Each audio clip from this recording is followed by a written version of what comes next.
How could anyone stand to live like Ralph did in his game Fix-It Felix Jr.? He was forced to spend decades of his life living in a dump alone next to individuals who not only didn't acknowledge his contributions to their game, but actively despised him for who he was. At some point, you'd think this hot-tempered villain would have summoned his strength to free himself from his conditions, go rogue from his game, and forge a life for himself, but he never did. Ralph was created to be a villain, yet he never went turbo. But why didn't he? What separated Turbo from Ralph? Hello, I'm Isaac from What's Up Videos, where we discuss fun topics for fun people, and today, before we get to watch Ralph enter the internet, I thought we could theorize on why Ralph never went turbo. If you'd like to learn more about Ralph, I provided all the links to the movies and the resources I used in the description. And to continue discussing Disney with me, make sure to subscribe and follow me on Twitter, Instagram, and Facebook. First, let's define what going turbo really means. In Mr. Litwick's Family Fun Center arcade, the term going turbo derives from the story of Turbo. When the arcade first opened, Turbo Time was the most popular game, making the main character Turbo the most popular character. But when Road Blasters was introduced to the Family Fun Center arcade, Turbo couldn't stand being forgotten. I mean, I can kind of sympathize for the guy. I'm still kind of disappointed my 9th grade National History Day project didn't advance on to state, but hey, you know, that's life. It's definitely hard losing sometimes, but Turbo takes his retaliation a little far. In an attempt to reclaim his former glory by the players, Turbo abandoned his own game, resulting in Turbo Time no longer having a main protagonist and Road Blasters glitching, making both of those machines unplayable and eventually resulting in both of them being removed from the arcade completely. Turbo was able to survive both games being removed, created the alias of King Candy, and took over Sugar Rush. And to see my full explanation on how he did that, I will leave the link to that video in the description down below. Ever since Turbo's Rogue Act, video game characters have been concerned about those around them abandoning the games they lived in. They were concerned about characters going turbo, including when Ralph states, "I don't want to be the bad guy anymore." You're not going turbo, are you? But even though Ralph was dissatisfied with his situation, he never went to the extent Turbo did. Ralph was kind of like me. Sometimes you get upset, but you can't do anything drastic. You just have to eat a Big Mac after a loss at National History Day. But why was Ralph like this, instead of going berserk and wrecking everything? To determine why Ralph never went turbo, it stands to reason we need to determine what differentiates Turbo and Ralph. Turbo and Ralph are both video game characters, and it appears they know someone fabricated who they are using code. Everything about their motivations, backstories, emotions, opinions, and thoughts seem to be derived to create who they are, and this is something the characters know and have to deal with. For example, Sergeant Calhoun has to manage the death of her fiancé. It's not her fault. She's programmed with the most tragic backstory ever.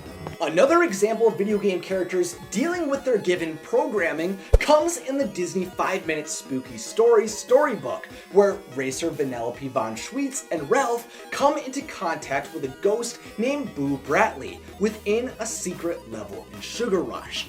Boo has to deal with her impending loneliness from being trapped within this level. Finally, the most common occurrence of game characters acknowledging and coping with their lives are the villains of the games. They understand no matter how bad they are treated, they have to realize, You can't mess with the program. We can't change who we are. The sooner you accept that, the better off your game and your life will be. to get through their experiences, the villains come together for a support group called Bad Anon and try to come to terms with who they were created to be. Labels not make you happy. Good, bad, you must love you. As fellow bad guys, we've all felt what you're feeling and we've come to terms with it. The video game characters attempt to deal with the knowledge fundamentally who they are is out of their control because they were programmed by someone else. So maybe the reason Ralph never went turbo lies within the differences in his programming compared to Turbo. Let's consider Turbo first. He was created for Turbo Time to be the racing champion. When the player succeeded, Turbo was placed atop a podium, given a trophy, and was programmed to obnoxiously intrude on the space of the computer racers. Turbo was oozing with ego, and he truly believed he was above everyone else. I'm Turbo, the greatest racer ever! Turbo was literally programmed to be competitive, like I was with history competitions. So if anyone threatened that, he acted to seize his dominance again, and that originally meant he was willing to do whatever it took to win races, but eventually it became him being willing to destroy games. While Turbo's entire purpose was designed to be the best, Ralph doesn't believe wrecking is something that defines him. He knows he's good at wrecking the Nicelanders building. I'm very good at what I do, probably the best I know. But he sees being a villain as a job. I'm a wrecker. I wreck things, professionally. I'm gonna wreck it! Becomes kind of hard to love your job when no one seems to like you for doing it. And just wants some respect for doing it well. But are there medals for wrecking stuff really well? To that, I say, ha! No, there aren't. Ralph was not built to be a villain, but instead is an individual who is longing for friendship and respect, and this is seen in the premise of Fix-It Felix Jr.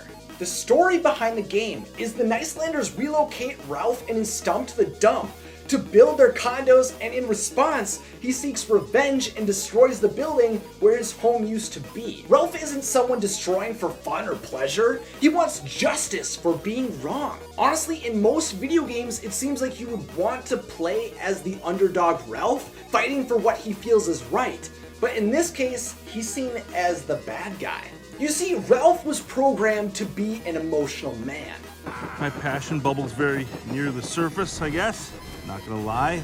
And for this reason, he gets very angry, but also really sad that no one will treat him decently. Is it Turbo to want a friend? Or a medal? Or a piece of pie every once in a while? Is it Turbo to want more out of life? Ralph states he doesn't want to be a bad guy anymore, but in reality, he longed to find meaning beyond being a bad guy. And this came in the form of friendship with Vanellope. Turns out I don't need a medal to tell me I'm a good guy. Because if that little kid likes me,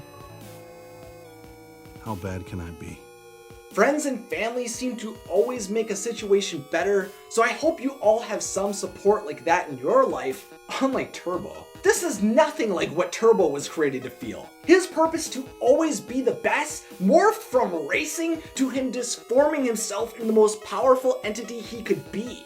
I'm now the most powerful virus in the arcade! I can take over any game I want. Turbo was designed to not value other characters, let alone friends, and this made him calloused. Look at that, it's your little friend. Let's watch her die together, shall we? No! Turbo was initially designed to be a proud, unstoppable champion for the player, but he devolved into a monstrous, egotistical lunatic, craving power wherever it was available, including other games. Ralph, on the other hand, was designed to be the enemy within his game, but he was programmed to be a sensitive and at times a hot-headed individual. In his heart, Ralph knew he was great at the job he had and was grateful for the opportunity to exist in the arcade as long as he had, so he would never go turbo. Steady arcade gig is nothing to sneeze at. I'm very lucky. But he was also aware he deserved more respect and felt there was more to him than just someone who could wreck a building. All of the video game characters knew they were programmed to be a certain way, and the differences in their programming is what leads characters to go turbo.